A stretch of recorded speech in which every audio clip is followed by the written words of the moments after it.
সুপ্রিয় দর্শক সবাইকে সবুজ বাংলা নিয়মিত আয়োজন আজকে সন্ধ্যা স্বাগত জানাচ্ছি। আমার সাথে উপস্থিত রয়েছেন পথের স্কুল সংগঠনের কো-ফাউন্ডার উম্মে সালমা আক্তার উর্মি। আপনাকে স্বাগত জানাচ্ছি আমাদের আজকের অনুষ্ঠানে। কেমন আছেন আপনি? আলহামদুলিল্লাহ, আপনি কেমন আছেন? এই তো ভালো। আমি শুরুতেই আপনার কাছ থেকে জানতে চাচ্ছি স্কুলের সূচনা কখন থেকে? আমরা পথের স্কুল শুরু করি 2015 সালের 31শে ডিসেম্বর। আচ্ছা। তখন শাকির ইব্রাহিম মাটি পথের স্কুলের যিনি পরিচালক, তিনি গুলিস্তানেই চাকরি করতেন। তো চাকরির সূত্রে ওনার যাতায়াত এই রাস্তাতে ছিল। তো আমরা যারা শনিয়াখড়া রায়েরবাগে থাকি, আমরা সবসময় আমাদেরকে গুলিস্তান হয়েই যেতে হয়। গুলিস্তান হচ্ছে আমাদের মিডল পয়েন্ট, যেখানেই যাই। তো ওই পর্যায়ে আমরা বিভিন্ন সময় দেখতাম যে কিছু শিশু রাস্তায় এরকম ভিক্ষা করতেছে, কিংবা 2015 সাল নাগাদ ওই সময়টাতে।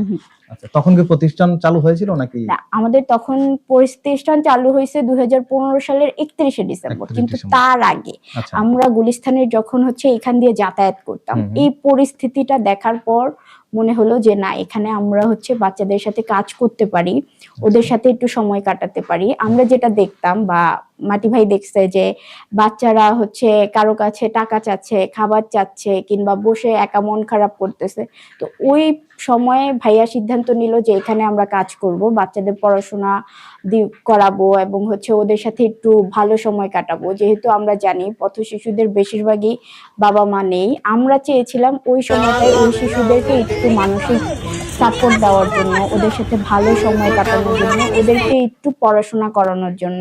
যেমন একটা পথ শিশু সে কিভাবে মানুষ তাকে যেন না ঠকাতে পারে। একটা পথ শিশু সবসময় যে ভিক্ষা করে তা না, সে কিন্তু কিছু কিছু ক্ষেত্রে হকারি করে। এখন একটা বাচ্চা যখন হকারি করতে যায়, তার মিনিমাম ক্যালকুলেশনটা জানতে হবে, টাকার হিসাবটা জানতে হবে, নিজের নাম লেখাটা জানতে হবে, সরে সরা ক খ জানতে হবে। তো ওই চিন্তা থেকে আমরা পথের স্কুল শুরু করি, এবং পথের স্কুলে আমরা যখন শুরু করি তখন আমরা কাজ করি নাট্যমঞ্চ পার্কে, যেটা এখন সিটি কর্পোরেশনের আন্ডারে। ওই সময় ওই জায়গাটাতে প্রায় বাইরেই আপনারা কার্যক্রম শুরু করেছিলেন? আমরা কার্যক্রম শুরু করছিলাম নাট্যমঞ্চ পার্কে গুলিস্তানে। আপনার যেটা পাতালের পাশে যে সিটি কর্পোরেশন পার্কটা, ওই পার্কে আমরা কাজ শুরু করি। ওইখানে তখন কি ছিল, গুলিস্তানের যত মানুষ আছে, পথ শিশু আছে, তারা থাকতো, কিছু পথ শিশুর পরিবার থাকতো, এবং কিছু বাচ্চা থাকতো স্টেডিয়ামে। তখন মূলত গুলিস্তানের বেশিরভাগ বাচ্চাদের পাওয়া যেত নাট্যমঞ্চ পার্কে, ওইখানে ওরা বসবাস করতো। এখন যেটা হলো, আমরা ওইখানে কাজ শুরু করলাম। তো আমরা কাজ শুরু করতে গিয়ে আরো বাধার সম্মুখীন হলাম। আমরা যেভাবে চিন্তা করে কার্যক্রম শুরু করি, এসে দেখলাম যে আসলে পরিস্থিতি আরো বেশি ভয়াবহ। কারণ আমরা চাইছিলাম বাচ্চাদের সাথে একটু ভালো সময় কাটানোর জন্য, ওদের যে মন খারাপ গুলো আছে সেগুলো দূর করার জন্য, ওদের বাবা মা নেই, সে বা কারো কাছ থেকে আদর পায় না, সে আদরটা দেওয়ার জন্য। কিন্তু আমরা কাজ করতে এসে দেখলাম যে যাদের বাবা মা আছে তারা আমাদেরকে ট্রাস্ট করতে পারতেছে না, কিংবা এটা কি শুরুর দিকে? হ্যাঁ, শুরুর দিকে। এবং যে বাচ্চাগুলো ওইখানে থাকতো তারাও আমাদেরকে ট্রাস্ট করতে পারতেছিল না। এমন কোন স্টোরি আছে কিনা আপনাদের? আছে, দেখা গেছে যে গুলিস্তান নাট্যমঞ্চ পার্কে তখন মাদক দ্রব্য বিক্রি হতো, এবং আপনারা জানেন যে পথ শিশুরা সবচেয়ে বেশি এটাতে ইউজ হয়। তো ওই সময়টাতে আমাদের কিছু বাচ্চা ছিল, তারা মাদক দ্রব্য বিক্রির সাথে সরাসরি যুক্ত ছিল। তো তারা আমাদেরকে বিশ্বাস করতে পারতো না। আমরা যখন আসতাম আমাদেরকে গালি দিত, আমাদের কাছে হ্যাঁ গালি দিত, আমাদের বিশ্বাস করতে পারতো না। তারাই আমাদেরকে বিশ্বাস করতে পারতো না, মানে মারতে যায় এরকম অবস্থা। আর বাবা মা গুলা তো বুঝতেই পারতেছেন, তাদেরও ট্রাস্ট ইস্যুতে প্রবলেম ছিল। তারা মনে করতো যে তাদের বাচ্চাদেরকে চুরি করে নিয়ে যাব। তো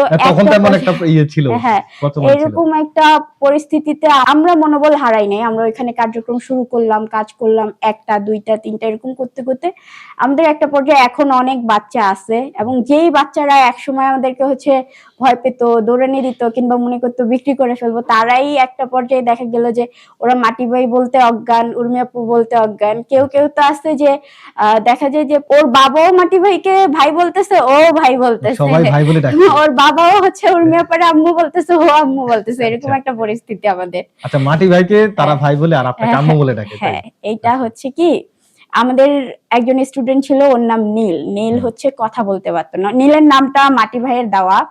নীলের একটা বোন ছিল, ওর নাম ছিল ভাষা। ভাষাও কথা বলতে পারে না, নীলও কথা বলতে পারে না। তো ওরা দুইজনই মাশাআল্লাহ অনেক সুন্দর ছিল। তো ওদের নামগুলো আমরাই রাখছি, যে ভাষা এবং নীল। ওদের তো মানে মা বাবা কেউ ছিল? ওদের হচ্ছে বাবা মা দুইজনেই ছিল, ওদের মাও কথা বলতে পারে না। ওহো। তো মা থেকেই আসলে ওরা মানে এই রোগটাতে আক্রান্ত। ওদের চোখগুলো ছিল নীল। নীলকে নিয়ে অনেক নিউজ হয়েছে, পথের স্কুল আর নীল। একটা সময় পথের স্কুল বললেই মানুষ বুঝতে পারতো যে নীল এখানকার স্টুডেন্ট। তো নীল হচ্ছে এই পরিমাণ ফেমাস ছিল। তো এই বাচ্চাটা খুবই ছোট, আমি যখন হচ্ছে আসতাম ও কি করতো, ওন্না, মেয়েদের তো ওন্না শাড়ি, ও কি করতো ওন্না এবং শাড়ি ধরে ধরে টানতো। তা ওর একটা অভ্যাস ছিল যে ও কখনো মাটিতে বসতো না। মানে আমরা যতক্ষণ আসতাম ও মাটিতে বসতো না, ও কারো না কারো কোলে থাকবে। এবং ওর একটা অভ্যাস ছিল, ওর বয়স তখন 2-2.5 বছর। ওরে যদি আপনি কোলে না নেন ও কি করবে, নিজে নিজে বায়া বায়া কোলে উঠে যাবে। তো এই বাচ্চাটা এত হচ্ছে আমাদের সাথে সাথে থাকতো, এরকম মানে ও যেটা মনে করতো ওর মা মানে হচ্ছে আমি। তো ওর কাছ থেকে একটা বাচ্চা দুইটা বাচ্চা দেখতে দেখতে এখন একটা পর্যায়ে আমি দেখলাম যে হুট করে ওরা সবাই হচ্ছে আমাকে মা বলা শুরু করছে। তো এইভাবেই হচ্ছে ওদের ট্রাস্টটা শুরু হয়। ওরা দেখলো যে আসার পরে ওরা একটা ভালো সময় এখানে কাটাইতে পারতেছে, পড়াশোনা করতে পারতেছে। তো পথের স্কুল যেটা করছে 2018 সাল পর্যন্ত। আচ্ছা, মাঝখানে একটা ইন্টারফেয়ার করি, যে আপনি বলেছিলেন যে বাচ্চারা মানে ট্রাস্ট করতে পারতেছে না বা তাদের পরিবার আপনাকে ট্রাস্ট করে না, ওই এমন কোন স্টোরি আছে কিনা আপনাদের সাথে মিসবিহেভ বা মিসবিহেভ? যেটা ওই যে আপনার মারতে গেছিল, ওই দিন আমি ছিলাম না, ওরা মাটি ভাইকে মারতে চাইছিল ফ্যামিলি গুলা, তো একদম শুরুর দিকে। পরবর্তীতে অনেক বোঝানোর পর, কনভিন্স করার পর, ওরা অনেকদিন দেখার পরে বুঝতে পারছে যে না, আমরা হচ্ছে ওই ধরনের না, আমরা শুধুমাত্র বাচ্চাদের আদর করতেই আসি, বাচ্চাদের পড়াশোনা করাইতেই আসি। এবং শুরুতে আপনারা কতজন ছিলেন? শুরুতে আমাদের টিম বরাবরই অনেক বড় ছিল। প্রভাবও ছিল, মাটি ভাই ছিল, তারেক ভাই ছিল, তারপরে আমি ছিলাম, সুমাইয়া আপু ছিল, অনেক, আমাদের প্রায় 20 জনের একটা টিম ছিল। আপনি জানেন ভলান্টিয়ার অর্গানাইজেশন গুলোতে এরকম মানুষ আসে, তারপর হচ্ছে ভালো ভালো চাকরি হয়, বড় হয়, পরিবারের দায়িত্ব নিতে হয়, চলে যায়, তো আবার নতুন করে ভলান্টিয়ার নেওয়া হয়। এইভাবেই আসলে চলতেছে আমাদের কার্যক্রম। এখনো আমাদের 20+ ভলান্টিয়ার। আচ্ছা, ঢাকার মধ্যেই? হ্যাঁ, ঢাকার মধ্যে। আচ্ছা, আপনি 2018 সালের একটা ঘটনা বলতেছিলেন আমাদের। 2018 সালের ঘটনা যেটা বলতেছিলাম, যে 2018 সালে আমরা চিন্তা করলাম যে আমাদের এই যে বাচ্চাগুলা, তখন অলরেডি আমরা পুনর্বাসন শুরু করছি। হ্যাঁ, আমাদের কিছু বাচ্চা আবাসিক স্কুলে পড়তেছে। একটা সময় যখন ছিল যে তারা আমাদেরকে বিশ্বাসই করতে পারতো না, ওই জায়গা থেকে কিছু বাচ্চাকে আমরা পুনর্বাসন করি, আমরা হচ্ছে আবাসিক স্কুলে রেখে বাচ্চাদের পড়াশোনা করে। তো এরপরে যেটা হলো যে আমরা দেখলাম যে আমাদের বাচ্চারা নিয়মিত এবং ওদের যেই সুষম খাবার সেটা তো নেই। তখন আমরা চিন্তা করলাম যে ওদেরকে যেহেতু আমরা রেগুলার ক্লাস করাচ্ছি, আমরা যদি একটু নাস্তা দিতে পারি। তখন আমরা ওদেরকে নাস্তা দিলাম সপ্তাহে হচ্ছে, এটা আমাদের ভলান্টিয়ারদের চাঁদার টাকায় হতো তখন, নিজেদের অর্থায়নে তাদেরকে খাওয়ানো, নিজেদের অর্থায়নে বাচ্চাদের তখন আমরা নাস্তা করাতাম। তাও সেটা সপ্তাহে 6 দিন আমাদের পক্ষে দেওয়া সম্ভব ছিল না, আমরা 2-1 দিন দিতাম। হ্যাঁ, তো এরপরে হঠাৎ করে কাজ করতে করতে তো করোনা কোভিড শুরু হয়ে গেল। কোভিডের সময় আমরা যেটা দেখলাম যে এখানকার যত দোকান ছিল, আমাদের বাচ্চাদের বেশিরভাগই তো হচ্ছে হকারি করে চলে এবং হচ্ছে ভিক্ষা করে চলে। তো ওই কাজটা কিন্তু ওরা করতে পারতেছিল না, এবং পরিবারগুলা যে কাজ করবে সেটাও সম্ভব না। তখন যেটা দেখলাম আমরা, আমাদের কাছে তখন বাচ্চাদের নাম্বার, বাচ্চারা তো ফোন ইউজ করতো না, আমাদের নাম্বার গুলা বাচ্চাদের কাছে ছিল। তখন ওরা কি করলো, মাটি ভাইকে কল দিল, আমাকে কল দিল, কারণ এই যে এখানকার পরিস্থিতি সব বন্ধ, ওরা ভিক্ষা করতে পারছে না, একটা দোকান থেকে খাবার চেয়ে নিতে পারতেছে না। তখন ওরা ফোন দিল যে আমাদের এই পরিস্থিতি। তখন আমি এবং মাটি ভাই চিন্তা করলাম যে আসলে কি করা যায়। আমরা ওই সময়টাতে ফান্ডিং করতাম না, সম্পূর্ণ নিজেদের চাঁদার উপরে আমাদের স্কুলটা চলতো। তো আমরা চিন্তা করলাম কি করা যায়। আমাদের বাচ্চা অনেক ছিল ওইখানে, ফ্যামিলি গুলো তো প্রায় অনেক ফ্যামিলি বাস করতো, এবং বাচ্চা প্রায় হচ্ছে আপনার মিনিমাম 100 হবে ওইখানে। তো এই 100 বাচ্চার দায়িত্ব নেওয়া, 3 বেলার খাবার সেটাও সম্ভব না, 3 বেলার খাবার দেওয়ার জন্য হিউজ টাকার দরকার, এবং ওদেরকে নাস্তা দিয়েও তখন চলবে না। তখন আমরা চিন্তা করলাম আসলে কি করা যায়, আমাদের তো ফান্ডিং করা ছাড়া উপায় নাই। তখন আমি মাটি ভাই প্রভাপুর সাথে কথা বললাম। প্রভাপু তখন বললো যে ঠিক আছে, তোমরা যদি কাজ করতে চাও তাহলে আমি তোমাদের পাশে আছি। আপু তখন জব করে। তো প্রভাপু বললো যে তোমরা যদি কাজ করতে চাও তাহলে আমি আসি, আমি সর্বোচ্চ হেল্প করব। তো ফুল টাইম ফিল্ডে কাজ করতে পারবো আমি আর মাটি ভাই। প্রভাপু তখন জব করে, তার পক্ষে সম্ভব না। তখন তো আপনারা ঢাকাতেই ছিলেন? হ্যাঁ, আমরা ঢাকাতেই। আমরা হচ্ছে বাড়িতে আমাদের অতটা যাতায়াত হয় না, মানে করোনাকালীন সময়। হ্যাঁ, করোনাকালীন সময়। তো পরবর্তীতে প্রভাপু যখন বলল যে সে আছে, আমরা একটু সাহস পেলাম যে না ঠিক আছে, ফান্ডিং হয়তো কিছুটা করা যাবে। এখন আমাদের যে ফান্ডিং হবে সেই ফান্ডিং আমরা হোটেল থেকে খাবার এনে আসলে খাওয়ানো সম্ভব না। খাওয়ালেও সেটা দেখা যাবে যেই খাবারটা আমি 2 দিন খাওয়াতে পারবো সেই খাবারটা আমাকে একদিনে খাওয়াতে হচ্ছে, বাজেটটা আমার বেশি চলে যাচ্ছে। তখন আমি মাটি ভাইকে বললাম যে ভাইয়া আমরা রান্না করি, যদি আমরা নিজেরা রান্না করি, নিজেরা বাজার করি, তাহলে আমরা হয়তো বাচ্চাদের যেই পরিমাণ, ওদের যে টেস্ট, ওরা কিন্তু বাহিরের খাবারটা ওই পরিমাণ পছন্দ করে না। আপনি ওদেরকে যদি সাদা পোলাও মুরগি দেন ওরা পছন্দ করে না, ওরা পছন্দ করে সাদা ভাত, গরুর মাংস, ডাল, আলু ভর্তা, মাছ, ডিম এগুলা। তো আমরা চিন্তা করলাম ঠিক আছে তাহলে আমরা রান্না করবো। মাটি বলল ঠিক আছে তুমি যদি রান্না করতে পারো, তুমি বাজার করবো, আমরা রান্না করবো, বাচ্চাদেরকে আমরা খাবার দিব। তো আমরা এইভাবে প্ল্যান থেকে হচ্ছে আমরা রান্নার দিকে ঝুঁকলাম। তখন থেকে আমি করোনাকালীন সময়ে টানা হচ্ছে 1 বছর রান্না করছি। মাটি ভাই আমরা বাজার করতাম, তো প্লেট কিনতে গেলে একটা বড় একটা বাজেট চলে যাবে যদি আমরা স্টিলের প্লেট কিনি। মেলামাইনটা আমার ভাইয়ার কারোরই পছন্দ না, এবং প্লাস্টিক সেটাও আমাদের পছন্দ না। ওয়ান টাইম যদি আমরা ইউজ করি, প্রত্যেকদিন ইউজ পরিমাণ ওয়ান টাইম লাগতেছে, দূষণটা বাড়তেছে। তখন আমরা চিন্তা করলাম ঠিক আছে তাহলে আমরা রসমালাই বাটি কিনবো, সেই বাটিতে খাবার দিব, সেই বাটি আবার বাসায় নিয়ে যাব, আবার পরিষ্কার করব, আবার নিয়ে আসবো। তো প্রত্যেকদিন আমরা এই কাজই করতাম। সকালে উঠে বাজার করতাম, দুপুর পর্যন্ত রান্না করতাম, সেই খাবার নিয়ে আসতাম, রাত্রে যেয়ে সেই বাটি পরিষ্কার করতাম, সকালে উঠে আমাদের বেসিক্যালি আমি করতাম, আমার বাসায় ছোট বোন আছে ওরা করতো, মাটি ভাই আমাদের সাথে বাজার করতো। তো আমরা মিলেমিশে এটা টানা 1 বছর করলাম। তারপরে যেটা হলো আমরা হয়তো ওই সময় টাকার ফান্ডিংটা প্রভাবপু আমরা সবাই মিলে করছি। প্রথম দিকে প্রভাবপু আমাদেরকে সাহস দিয়েছিল, পরবর্তীতে আমাদের পেজে যখন আমরা আপডেট দেওয়া শুরু করলাম বা নিজেদের প্রোফাইলে, তখন যেটা হলো যে আমার টিচার, ভাইয়ার টিচার, আমাদের ফ্রেন্ড সার্কেল, পরিচিত জন সবাই জানলো। এখন যেটা কিছুটা সাড়া পেলাম, সবাই আমাদের পাশে থাকার চেষ্টা করছে যে এই পরিস্থিতিতে ওরা তো খাবার পাচ্ছে না, ভয়াবহ পরিস্থিতি। তো আমরা সাড়া পেলাম, পাওয়ার পরে আমরা এটা এখনো কন্টিনিউ করতেছি। এখন যেটা করতেছি 2020 সালে আমরা যেটা করছি যে ওদেরকে খাবার দিতাম শুধুমাত্র। পরবর্তীতে করোনাকালীন সময়ের পর আমরা দেখলাম যে ওই সময়টাতে খাবার দেওয়ার ফলে আমাদের বাচ্চারা প্রচুর আসতো, এবং যখন করোনা চলে গেল খাবারটা আমরা যখন অফ করার চিন্তা ভাবনা করলাম বা 2-1 দিন আমরা অফও রাখছি, রাখার পরে আমরা যেটা দেখলাম যে বাচ্চাদের আসার যে পরিমাণটা সেটা কমতেছে। তো আমরা চিন্তা করলাম যে ঠিক আছে ওরা যেহেতু হচ্ছে খাবারটা পেলে ক্লাসে মনোযোগ দেয়, ক্লাসে আসে, তাহলে আমরা খাবারটা কন্টিনিউ করি। তখন আমরা যেটা করলাম যে আমরা এটা করলাম যে শিক্ষার বিনিময়ে খাবার, এবং আমরা আগে যেটা করতাম যে বিকালে খাবারটা দিতাম, এখন আমরা যেটা করি শিক্ষার বিনিময়ে খাবার হওয়ার ফলে আমরা যেটা করতেছি ও ক্লাস করতেছে, ক্লাস করে ওর খাবারটা ও নিচ্ছে। তখন কি মানে করোনা কালে কি আপনার এটা ছিল? করোনাকালীন সময় আমরা ক্লাস নিতাম। শুরুর দিকে একদম শুরুর দিকে আমাদের যেটা ছিল যে আমরা যেহেতু পরিস্থিতি অনেক খারাপ ছিল, পাশাপাশি মানুষ বসতো না, আমরা চক দিয়ে এরকম সার্কেল করছিলাম, করে বাচ্চাদেরকে হচ্ছে একটু ডিস্টেন্সে বসে, এবং আমরা শুধু বাচ্চাদেরকে তখন দেইনি, আমরা তখন হচ্ছে 300 থেকে 350 মানুষকে খাওয়াতাম। কারণ একটা বাচ্চাকে দিতে আসলে আমাদের তো ওইখানে অনেক মুরব্বি থাকতো, তো নিজেদের একটা মানে খারাপ লাগারও বিষয় আছে। তো যেহেতু আমরা বাজেট বাঁচানোর জন্য নিজেরা রান্না শুরু করলাম, তখন আমরা যেটা চিন্তা করছি এখন বড়দেরও দিতে হবে, কারণ ওদের তো আসলে কিছু করার নাই, সবার একই পরিস্থিতি। তখন আমরা বড়দেরও খাবার দেওয়া শুরু করলাম, এবং এটা 2020 সালের পরে করোনা যখন ভালো হলো তখন আমরা বড়দের বাদ দিলাম, ছোটদের শুধুমাত্র শিক্ষার বিনিময়ে খাবারটা দিলাম। তো এখন আমরা যেটা দেখতেছি যে না ওরা খাবারটা পাচ্ছে, ওদের স্বাস্থ্য উন্নত হচ্ছে, ওদের মনোযোগ বাড়তেছে।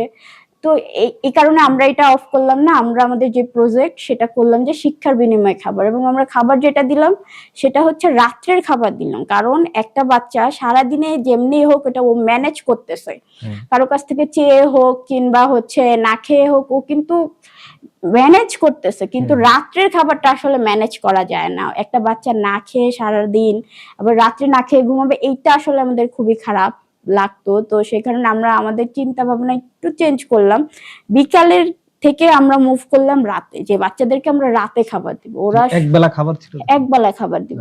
আমাদের বেশিরভাগ বাচ্চাই দেখা যায় আপনার ঘুম থেকে উঠে ওরা যে আপনার 10টা 11:30 এরকম টাইমে। তো দেখা যায় সকালবেলার খাবারটা কিন্তু ওরা ইচ্ছা করে স্কিপ করতেছে, দুপুরে ওরা কোনো না কোনো ভাবে ম্যানেজ করতে পারতেছে, রাত্রে তো পারতেছে না। এবং রাত্রে না খেয়ে ঘুমানো এটা আসলে ওদের জন্য খুবই খারাপ, ওদের শরীরেও বেশ ইফেক্ট পড়ে। তো আমরা যেটা করলাম যে খাবার দিলাম, এবং 2020 সালের পরে আমরা রান্নাটাও হচ্ছে অফ করলাম, নিজেরা রান্না করলাম না। এই কারণে গুলিস্তান স্টেডিয়ামে আপনি দেখবেন যে ভাসমান অনেক ভাত বিক্রেতা আছে। তো আমি মাটি ভাই আমরা হচ্ছে তখন নারী দিবসের 2 দিন কি 1 দিন আগে, হ্যাঁ, আমরা চা খাবো নাট্যমঞ্চ পার্কেই, আমরা হচ্ছে চাটা খেতাম, আমরা বাহিরে তত একটা আসতাম না। তো আমি এবং মাটি ভাই যেটা করলাম, স্টেডিয়ামে রাউন্ড দিলাম, রাউন্ড দিয়ে এসে দেখলাম যে অনেকগুলো ভাত বিক্রেতা খালা, তারা হচ্ছে নারী ভাত বিক্রেতা, ভাত বিক্রি করতেছে। তো ওনাদের সাথে কথা বলে যেটা দেখলাম, অনেকেরই পরিস্থিতি খারাপ, অনেকেরই লোন আছে, ব্যাংকের ঋণ আছে, তো অনেকে আছে যে মানুষের কাছ থেকে সুদে টাকা নিছে। তো কথা বলে যেটা জানলাম যে অনেকেরই পরিস্থিতি খুবই খারাপ। তখন আমরা নিজেরা চিন্তা করলাম যে আমরা তো হচ্ছে 1 বছর নিজেরা রান্না করলাম, বাজেট বাড়াইলাম, মানে আমাদের যে বাজেট ছিল সেই বাজেটটা হচ্ছে বাজেটের মধ্যে থেকে বাচ্চাদেরকে খাবার দিলাম, কিন্তু এখানে তো আরো কিছু মানুষ আছে যাদের নিয়ে কাজ করা দরকার। এবং মানে পথ শিশু থেকে আপনারা একদম পথ শিশু থেকে তখন আমরা হচ্ছে মার্চ করার চেষ্টা করলাম এখানকার মানুষের কি অবস্থা। তো এখানকার মানুষ হচ্ছে ভাত বিক্রেতা খালারা, তারা হচ্ছে অনেকেই হচ্ছে ঋণের দায়ে এখন খুবই ভয়াবহ অবস্থা। করোনাকালীন সময় তো সবারই পরিস্থিতি খারাপ ছিল। তো কথা বলার পর ওনাদের কাছে আমাদের মনে হলো যে না, ওনাদের নিয়েও আমরা কাজ করি। তখন আমরা যেটা চিন্তা করলাম, আমরা নিজেরা রান্না করব না, আমরা যদি তাদের সাথে কন্ট্যাক্ট করি যে আপনারা খাবার দিবেন, আমরা হচ্ছে আমাদের বাচ্চাদেরকে খাবার আপনাদের কাছ থেকে খাওয়াবো, এই ক্ষেত্রে যেটা হবে যে ওনারাও একটু স্বাবলম্বী হলো, আমাদের বাচ্চারাও খাবার পেলো। তো এইভাবে আমরা যেটা কি করলাম, আমরা নিজেদের রান্নাটা অফ করে দিলাম, দিয়ে খালাদেরকে খাবারটা এখন দিলাম। করোনাকালীন সময়ের পরবর্তী সময়, করোনাকালীন সময়ের এটা একদম শেষ পর্যায়ে। হ্যাঁ, তখন আমরা হচ্ছে নারী দিবসের আগে, নারী দিবসের আগে আমরা হচ্ছে রাউন্ড দিছি, ওই এরিয়া রাউন্ড দিয়ে আমরা দেখলাম যে এখানকার ভাতলা খালাদের কি অবস্থা। তো ওই পরিস্থিতি দেখার পর আমাদের মনে হয়েছে যে আমরা যদি অফ করে ওনাদেরকে খাবারটা দিই, ওনারা কিছুটা সার্ভাইভ করতে পারবে। আমার মনে আছে ওই সময়টাতে আমরা হেলিনা খালার কাছ থেকে খাবার নিয়েছি। হেলিনা খালা হচ্ছে আমাদের, যেহেতু করোনাকালীন সময় আমরা অনেক মানুষকে খাবার দিতাম, ওনার যে ঋণ ছিল উনি ওই ঋণ মুক্ত হলো, মেয়ে বিয়ে দিল আমাদের টাকায়। এবং পরবর্তীতে ওই খালা যখন একটু স্বাবলম্বী হলো, আমরা তখন হচ্ছে রুবেলের মা আছে, এখানে রুবেলের মা বলে সবাই, হ্যাঁ খালা, আমরা তো খালা বলি, মানুষ রুবেলের মা বলে। তো ওই খালার সাথে কথা বললাম, ওই খালারও হচ্ছে মানে ক্রাইসিস চলতেছিল, তখন আমরা যেটা করলাম ওই খালার কাছ থেকে এখন আমরা খাবার কিনে খাই। আর হেলিনা খালা দিছে আমাদেরকে প্রায় 1.5 বছরের মতো। আচ্ছা, মাটি ভাই সম্পর্কে একটু জানতে চাচ্ছি। মাটি ভাই সম্পর্কে, মাটি ভাই হচ্ছে পথের স্কুলের ফাউন্ডার, খুবই অমায়িক একজন মানুষ ছিল। বাচ্চাদেরকে উনি প্রচন্ড ভালোবাসতেন, বাচ্চারাও ওনাকে প্রচন্ড ভালোবাসতো। তো উনি হচ্ছে, আমি যেটুকু বলবো যে ওনার জীবন সার্থক, উনি বরাবরই চাইছে ওনার পুরো জীবনটা বাচ্চাদেরকে নিয়ে কাজ করার জন্য। তো মাটি ভাই যখন মারা যায়, মাটি ভাই সারাদিন কাজ করছে বাচ্চাদের সাথে, সন্ধ্যাবেলা বাচ্চাদের সাথে গল্প করছে, এবং রাত্রে উনি বাসায় যাওয়ার পথে মারা যায়। উনি হচ্ছে হার্ট অ্যাটাক করছিল। তো ওই সময়টাতে আমি ছিলাম না, আমি সিলেটে ছিলাম, আমি তখন হচ্ছে জব করি। তো আমি আমার জীবনে কখনো চিন্তা করি নাই যে মাটি ভাই থাকবে না, আমি থাকবো। এটা আসলে আমার জন্য খুব ভয়াবহ একটা এক্সপেরিয়েন্স। এখন আপনাদের সংগঠনের প্লিজ একটু টিস্যু নিয়ে আসুন। এই ধরুন,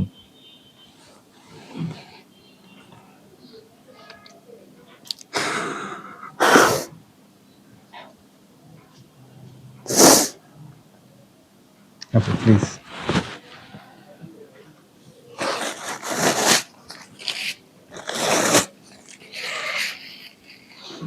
মাটি ভাই যখন চলে যায়, আসলে উনি তো অসময়ে চলে গেছে, উনি যে চলে যাবে এটা আমার ধারণার বাইরে ছিল।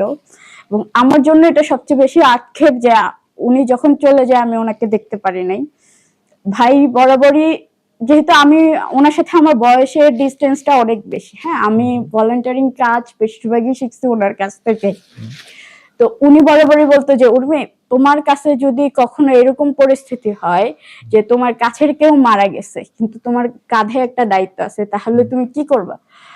আমি বলছি যে ভাই, যে চলে যায় তাকে তো অবশ্যই আমাদেরকে বিদায় দিতে হবে, কিন্তু তার জন্য তো দায়িত্ব আসলে ছেড়ে দেওয়া যাবে না, দায়িত্বটা আমাদেরকে সম্পন্ন করতে হবে। তো ভাইয়া বলছে হ্যাঁ এক্স্যাক্টলি, আমি তোমাকে এটাই শিখাইতে চাইছিলাম যে তোমার কাঁধে যদি কোনো দায়িত্ব থাকে সবার আগে সেই দায়িত্ব, যে চলে গেছে সে তো পৃথিবীর জন্য করে গেছে, তুমি আসো মানে তোমাকে করতে হবে, তার জন্য তুমি কোনো কিছু থামিয়ে রাখবে না। তো ভাইয়া যখন চলে যায় আমার তখন এরকম পরিস্থিতি ছিল যে হয় আমাকে সে কাজটা করতে হবে অথবা ভাইয়ার কাছে আসতে হবে তাকে দেখার জন্য। পরবর্তীতে আমি যেটা সিদ্ধান্ত নিলাম যে না, আমার কাজটাই আমাকে কন্টিনিউ করতে হবে, আমি তো গিয়ে আসলে তাকে পাবো না। তখন আপনি সিলেট ছিলেন? হ্যাঁ, সে আমাকে যেটা শিখাইছে আমাকে সেটাই আসলে কন্টিনিউ করতে হবে। তো আমি আমার কাজটা সমাপ্ত করেই আসি। কিন্তু ভাইয়া যেদিন চলে যায়, ভাইয়া অনেকবার চেষ্টা করছে আমার সাথে কথা বলার জন্য, উনি সম্পূর্ণ একজন সুস্থ মানুষ, আমাদের কন্টিনিউ যোগাযোগ হয়, কাজের আলাপ হয়। তো ওই সময়টাতে যেটা হইলো, আমি তো জানি সে কি বলবে, কাজের কথা বলবে, বা আমি অন্য একটা কাজে আছি, আমি বললাম যে ভাইয়া আমি ব্যস্ত আছি, পরে কথা বলবো। ভাইয়ের সাথে আমার ওই দিন সারাদিনে কোনো কথা হয়নি, কিন্তু রাত্রে আমি মিটিং এ থাকা অবস্থায় যখন আমার কাছে ফোন আসে, আমি আসলে বুঝতে পারতেছিলাম না আমি কি করব, কারণ আমি এটা আমার সারা জীবনে কখনো কল্পনা করি নাই যে আমি থাকবো, ভাই থাকবে না। তখন আপনি সিলেট ছিলেন? হ্যাঁ, আমি তখন সিলেটে ছিলাম। আমি আসলে ভাইকে দেখতে পারিনি, আমি পরে আসছি, প্রায় 15-16 দিন পরে আসছি। তো একটা মানুষ যার সাথে আমি সারা মানে আমার 11 বছর, যেখানে আমি যদি বাসা থেকে এক পা বের হইতাম ভাইয়া আমার সাথে থাকতো, আমাদের বাসায় একই এলাকায়, এবং আমার বাবা মা চোখ বন্ধ করেই বিশ্বাস করতো, তারা বিশ্বাস করতো তাদের আরেকটা ছেলে শাকির ইব্রাহিম মাটি তাদের ছেলে, এবং তাদের মেয়ে যদি তার সাথে থাকে সেফ থাকে। আমরা পুরো বাংলাদেশে একসাথে কাজ করেছি, এবং আমি সকালে বের হইতাম, রাত্রে যেতাম, যেহেতু আমরা সেহরির কাজ করতাম, রমজান মাসে দেখা যেত আমি সকালেও বাসায় যেতাম, আমার বাবা মা নিশ্চিন্ত থাকতাম, এবং আমি বিশ্বাস করতাম পুরো পৃথিবী যদি একদিকে থাকি আর আমার পাশে যদি একটা মানুষ দাঁড়ায় থাকে সেটা মাটি ভাই। এবং এই মানুষটাকে যখন আমি আসলে শেষ মুহূর্তে দেখতে পারি না, এটা আমার সারা জীবনের আক্ষেপ। শুধুমাত্র সে আমাকে শিখাই গেছে যে দায়িত্ব আগে, এই কারণে আমি ওই সময় আমার দায়িত্ব থেকে ছুটি নিতে পারি। কিন্তু পরবর্তীতে এই আক্ষেপটা আমার আসলে পুরো সারা জীবনই থেকে যাবে, যে আমি দেখতে পারিনি, শেষ দিন কথা বলতে পারিনি, মানুষটা কি বলতে চাইছে সেটা আমি জানতে পারিনি। এখন আপনাদের সংগঠন কিভাবে চলছে, একটা দায়িত্বে কে আছে? এখন যেহেতু আমি পথের স্কুলের কো-ফাউন্ডার, এখন আমি পরিচালক হিসেবে দায়িত্ব পালন করতেছি, এবং আমাদের সমস্ত প্রজেক্ট এখনো চলমান আছে। আচ্ছা, কি কি প্রজেক্ট আপনারা? আমাদের আলোকিত আগামী, যেটা স্কলারশিপ প্রোগ্রাম, এছাড়াও আমাদের ফুড ফর এডুকেশন চলতেছে, শিক্ষার বিনিময়ে খাবার, এবং ইমার্জেন্সি সিচুয়েশনে যদি কোনো কাজ করতে হয় সেটাও আমরা করতেছি। তাছাড়াও আমাদের নীলফামারীর স্কুল চলমান। আমরা বিশ্বাস করি মাটি ভাই যে কাজগুলো করে যায় নাই বা করার যে ইচ্ছা ছিল, উনি যেরকম শেষ দিন পর্যন্ত পথের স্কুলের বাচ্চাদের সাথে থেকে গেছে, এই সৌভাগ্য আমাদের হবে কিনা আমরা জানি না। এখন পর্যন্ত আপনাদের কোনো প্রতিষ্ঠান ঢাকাতে হয়েছে কিনা? আমরা যেহেতু একদম ওপেন স্কাই ক্লাস করি, আমাদের কোনো অফিস নেই। আমরা দেখা যায় আমাদেরই পরিচিত কিংবা আমাদেরই ভলান্টিয়ার তারই অফিসে ছোট্ট একটা পোর্শনে অফিস নিয়ে কাজ করতেছি, কিন্তু বড় পরিধিতে আমরা কোনো প্রতিষ্ঠান এখনো দাঁড় করা নেই, কিন্তু আমাদের সমস্ত কার্যক্রম ফিল্ডেই চলমান। সরকারের কাছ থেকে কোনো প্রকার সহযোগিতা এখন পর্যন্ত পেয়েছেন কিনা? না, সরকারের কাছ থেকে ওই ধরনের সহযোগিতা আমরা আসলে কখনো চাই নাই কিংবা পাওয়া হয়নি। সরকার আসলে কি করে, যারা আপনার বড় বড় প্রতিষ্ঠান, যারা রেজিস্ট্রেশন করছে, বড় বড় প্রতিষ্ঠান, বড় পরিধির কাজ করে, তাদেরকে ফান্ড দেয়। তা আমরা তো ছোট অর্গানাইজেশন, আমরা যেটা করি বিভিন্ন অর্গানাইজেশনের কাছ থেকে হেল্প নেই, কিংবা আমাদের শুভাকাঙ্ক্ষীদের কাছ থেকে হেল্প নেই, এবং কোলাবোরেশনে কাজ করি। এখন আমরা যেটা করতেছি চিলড্রেন জয়ফুল লার্নিং প্রোগ্রাম, একমাত্র সোসাইটির সাথে আমরা কাজ করতেছি। তো এইটাতে যেটা হয়, দুই দেশের দুইটা শিশু, ধরেন পথের স্কুলের শিশুরা গুলিস্তানে থাকে ওপেন স্কাই, এবং জাপানের একটা শিশু, সে তো সম্পূর্ণ প্রিভিলেজড। এই শিশুটা যেই সুবিধা পায় আমাদের শিশুরা কিন্তু সেই সুবিধা পায় না। কিন্তু এই দুই দেশের শিশুর মধ্যে আমরা চাচ্ছি একটু বন্ধুত্ব করার জন্য, ওরা যেরকম খেলাধুলা করে আমাদের বাচ্চারাও সেরকম খেলাধুলা করুক, এই প্রচেষ্টা থেকে, ওদের সাথে ওদের মেশানোর চেষ্টা থেকে আমরা হচ্ছে আমাদের এই প্রজেক্টটি চালু করছি এবং জাপান থেকে বিভিন্ন সময় বিভিন্ন টিম আমাদের বাচ্চাদের সাথে এসেছে, খেলেছে এবং আমাদের বাচ্চারা খেলাধুলায় প্রচন্ড আগ্রহী। তো এইভাবেই আমরা আসলে কাজগুলো করতেছি। এখন পর্যন্ত ফিল্ডে এবং লাস্ট হচ্ছে কিছুদিন আগে জাপানের সাবেক প্রধানমন্ত্রীর যিনি ওয়াইফ, তিনি আমাদের বাচ্চাদেরকে দেখতে এসেছিল বাংলাদেশে। হ্যাঁ, এবং বাচ্চাদের সাথে সুন্দর একটি সময় কাটিয়ে গিয়েছে। তো বিভিন্ন সময় বিভিন্ন ভাবে দেখা যায় যে মানুষজন আমাদের পাশে দাঁড়ায়, না দাঁড়ালে আসলে আমরা 11 বছর কাজ করতে পারতাম না। তো আমরা বিশ্বাস করি যে এখনো দুনিয়াতে ভালো মানুষ আছে এবং তারা হচ্ছে বাচ্চাদের জন্য চিন্তা করে। তো পথের স্কুল কখনো সরকারের কাছ থেকে হেল্প পাবে কিনা বা অত বড় পরিসরে যাবে কিনা জানি না, তবে ছোট্ট পরিসরে যতটা কাজ করা যায়, ওদের পাশে থাকা যায়, সেটা আমরা চেষ্টা করতেছি। এখন পর্যন্ত কোনো প্রকার বাধার সম্মুখীন হয়েছেন কিনা? বাধার সম্মুখীন হতে তো হয়। শুরুর দিকে যে চ্যালেঞ্জ ছিল যে বাচ্চাদের পরিবার, বাচ্চারা হচ্ছে মানে সাপোর্টটা দিতে চাইতো না, পরবর্তীতে সেই সাপোর্টটা আমরা পেয়েছি। কিন্তু আমাদের কাজে সরাসরি কেউ বাধা না দিলেও যেটা হয়, বেশিরভাগ ক্ষেত্রে বাচ্চাদের উপরে হচ্ছে বিভিন্ন ধরনের চ্যালেঞ্জ চাপিয়ে দেওয়া হয়। ধরেন একটা বাচ্চা ওপেন স্কাই সে হচ্ছে থাকতেছে, তার মাথার উপরে এমনিতেই ছাদ নেই, পরিবারের লোকজন নাই, মাঝে মধ্যে দেখা যায় যে পুলিশ এসে উচ্ছেদের নামে এদেরকে দৌড় দেয়। কিছুদিন আগেই দেখা গেল যে আমাদের পল্টনে যারা থাকে, যে বাচ্চারা থাকে, ওদেরকে আমি নভেম্বরে কম্বল দিলাম। এবার তো প্রচুর শীত পড়ছে, নভেম্বরে কম্বল দিলাম, কিছুদিন এসে দেখি যে উচ্ছেদের নামে ওদের কম্বলগুলা যা ছিল, ওদের ওইখানে যা ছিল আইল্যান্ডে সব পুড়িয়ে দিয়েছে। এবং যেটা করে বাংলাদেশের সিস্টেমে কিছুদিন পরপরই হচ্ছে পুলিশ যেটা করতেছে যে ওদেরকে উচ্ছেদের নামে ওদের ক্ষতি করতেছে, ওদের থাকার জিনিসপত্রের ক্ষতি করতেছে। আপনাদের দেওয়া কম্বল পুলিশ পুড়িয়ে দিয়েছে? হ্যাঁ, পুলিশ পুড়াই দিয়েছে। এবং তাদের যুক্তি যেটা যে ওদেরকে বলা হয়েছে এখান থেকে চলে যেতে, ওরা যায় না, এই কারণে পুড়াই ফেলছে। সরকার তাদের থাকার কোনো ব্যবস্থা? এখন আমার কথা হচ্ছে যে সরকার এখানে সবচেয়ে বড় ব্যর্থতা তো হচ্ছে আমাদেরই। সরকার ওদেরকে বলতেছে যে পুনর্বাসন করবে, এখন পুনর্বাসন করতেছে যেই জায়গাটাতে ওরা সেখানে থেকে অভ্যস্ত না বা পরিবেশটা ওইরকম না, তো বাচ্চারা থাকতে পারতেছে না, ওরা যাচ্ছে না। আবার ওদের জন্য পুনর্বাসনের জন্য পর্যাপ্ত যে ব্যবস্থা সেটাও নিচ্ছে না। তাহলে এই বাচ্চাগুলো কোথায় থাকবে? শুধু উচ্ছেদ করলে তো হবে না, ওদের থাকারও তো ব্যবস্থা করতে হবে। তো সবচেয়ে বেশি ক্ষতি হয় আসলে বাচ্চাদেরই। আমাদের উপরে কোনো মানে সরাসরি চ্যালেঞ্জ কিংবা বলে না যে আপনারা কার্যক্রম অফ করবেন না, এটা যেহেতু একটা ভালো কাজ।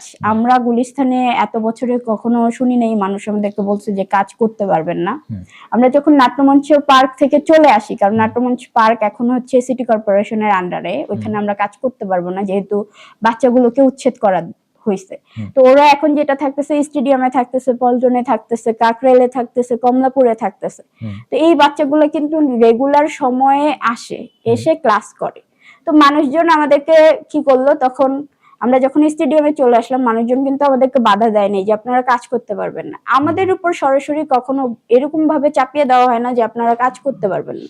কিন্তু প্রবলেম যেটা হয় যে আমাদের বাচ্চাগুলো বাংলাদেশের সিস্টেমে এই বাচ্চাগুলোকে হচ্ছে বিভিন্ন সময় বিভিন্ন চ্যালেঞ্জ অতিক্রম করতে হয় এবং এই যে উচ্ছেদের নামে ওদেরকে এই ধরনের হেনস্থা করা হয়। কখনো কখনো দেখা যায় যে কিছু বাচ্চা আছে, আমার নিজের চোখেই দেখা, কিছু বাচ্চা আছে কখনো কোনো ক্রাইমের সাথেই যুক্ত ছিল না, তাকে হুট করে এসে একদিন ধরা গেলে জেলে নিয়ে গেল, তারপরে এসে এই বাচ্চাটা হচ্ছে দেখলাম সম্পূর্ণ চেঞ্জ। জেল থেকে আসার পর সেই বাচ্চাটা কি হইলো, বড় বড় অপরাধীদের সাথে থেকে সেও কিন্তু ছোটখাটো অপরাধী হয়ে আসলো এবং ওই বাচ্চাটা চেঞ্জ। এই দায়ভারটা কে নেবে?